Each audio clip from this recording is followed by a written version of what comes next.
अढ़ौल के फुलवा में कवन गुण हो माई गइलो लो भाई।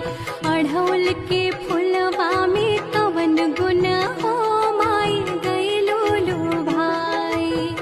गइलो